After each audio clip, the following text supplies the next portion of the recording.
তো দেখো 16 নম্বর রুলসের মধ্যে আমাদেরকে কি বলছে, আমাদেরকে বলছে টু বি এবং হ্যাভিং এর পরে যদি কোনো ভার্ব বসে ওইটার তাহলে ভি3 বা পাস্ট পার্টিসিপল ফর্ম বসে। আমরা আরেকটা জিনিস জানি, তোমাদের জ্ঞাতার্থে জানি আর কি, সেটা হচ্ছে পার্টিসিপলকে আমরা তিন ভাগে ভাগ করতে পারি। একটা হচ্ছে প্রেজেন্ট পার্টিসিপল, একটা হচ্ছে পাস্ট পার্টিসিপল, আর একটা হচ্ছে পারফেক্ট পার্টিসিপল। তাহলে ভাই এই যে হ্যাভিং প্লাস ভি3 যে জিনিসটা আছে, এটাকে যদি আমি একটু লিখি এখানে একটু দেখতে পারো, হ্যাভিং প্লাস ভি3, এটাকে আমাদের বলা হয় পারফেক্ট পার্টিসিপল। কি বলা হয় বলো দেখি? Perfect participle. অর্থাৎ হ্যাভিং এর পরে সবসময় হচ্ছে আমাদের ভি3 বসে থাকে, এই জিনিসটা একটু মাথায় রাখবা। তাহলে এটাকে আমাদের পারফেক্ট পার্টিসিপল বলা হয়ে থাকে। তাহলে এটার পরে ভি3 বসবে। যেমন দেখো he ran away having C the police, তাহলে হ্যাভিং আছে, হ্যাভিং এর পরে একটা ভার্ব আছে, তাহলে সিটা কি হয়ে যাবে বলো তো? পাস্ট পার্টিসিপল অর্থাৎ সিন হয়ে যাবে।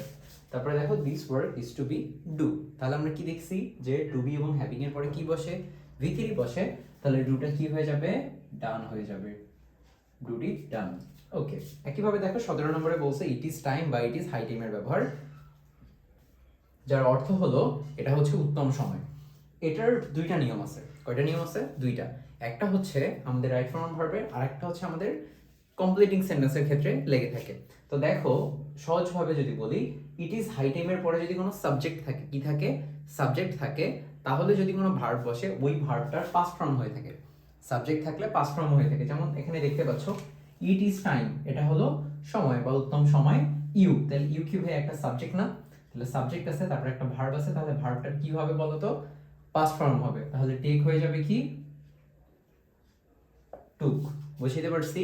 কিন্তু যদি ইট ইজ হাই টাইমের পরে কোনো সাবজেক্ট না থাকে, তখন কি করতে হবে বলো তো? ইনফিনিটিভ করতে হবে, টু প্লাস ভার্বের বেস ফর্ম করে এই জিনিসটাকে সমাপ্ত করতে হবে।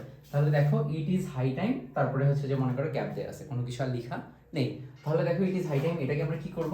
ইট is high time to play football, আমরা বলতেই পারি। বা টু গো টু স্কুল বলতে পারি, টু ইট রাইস, তাই না? এই জিনিসটা বলা যেতেই পারে। তারপরে আমরা বুঝলাম যে যদি সাবজেক্ট থাকে তাহলে ভার্বের পাস্ট ফর্ম বসাবো, আবার যদি সাবজেক্ট না থাকে তাহলে টু প্লাস ভার্বের বেস ফর্ম বসে আমরা সেন্টেন্সটাকে কমপ্লিট করব। তারপর 8 নম্বরে দেখো উইশ এবং ফ্যান্সি। কি বলছি? উইশ এবং ফ্যান্সি থাকলে ভার্বের পাস্ট ফর্ম বসে থাকে। তোমরা এভাবে মনে রাখতে পারো যে ইট ইজ হাই টাইম বা ইট ইজ টাইমের পরে যদি সাবজেক্ট থাকে তাহলে শেষে পাস্ট ফর্ম বসে। একইভাবে উইশ এবং ফ্যান্সি থাকলেও কি ভার্বের পাস্ট ফর্ম বসে থাকে বা ভি2 ফর্ম বসে। যেমন I wish I see you again, তাহলে উইশ আছে তাই না? তাহলে সিটা কি হয়ে যাবে বলো তো? স হয়ে যাবে। এটাকে আরেকভাবে লেখা যায় কুড সি। কি লেখা যায়? এটা একটু মনে রাখতে পারো, আমি এটা একটু মিশিয়ে দিচ্ছি। স বা could see, I wish I could see you again বা স আমরা লিখতে পারি। ঠিক আছে, স হচ্ছে আমাদের ভার্বের পাস্ট ফর্ম। একইভাবে দেখো আই ফ্যান্সি আই টার্ন পেল, তাই না? তাহলে আই টার্নটা কি হয়ে যাবে বলো তো? ফ্যান্সি আছে, দ্যাট ইজ ওয়াই টার্নটা হয়ে যাবে turn. Okay, so I think this is clear to you now. 19 নম্বরটা দেখো, এটি খুবই গুরুত্বপূর্ণ। এটার ব্যবহারটা অনেকটা আমাদের কিসের ব্যবহারের মতো বলো তো? সিন্সের ব্যবহারের মতো। কিসের ব্যবহারের মতো? সিন্সের ব্যবহারের মতো। শুধু সিন্সে কি ছিল? এখানে প্রেজেন্ট হচ্ছে সিম্পল প্রেজেন্ট আছে, অর্থাৎ প্রেজেন্ট ইনডিফিনিট আছে, আর ওইখানে ছিল প্রেজেন্ট পারফেক্টও থাকতে পারে। কিন্তু অ্যাজ ইফ এবং অ্যাজ দোতে মনে রাখবা, অ্যাজ ইফ এবং অ্যাজ দোতে যদি আমাদের শুরুতে প্রেজেন্ট ইনডিফিনিট বা সিম্পল প্রেজেন্ট টেন্সটা থাকে, তাহলে পরে হয়ে যায় আমাদের সিম্পল পাস্ট বা পাস্ট ইনডিফিনিট। অর্থাৎ প্রথমে যদি ভি1 থাকে পরে হয়ে যায় ভি2, কিন্তু যদি প্রথমে সিম্পল পাস্ট টেন্স থাকে তাহলে পরে হয়ে যায় পাস্ট পারফেক্ট। খুবই সহজ।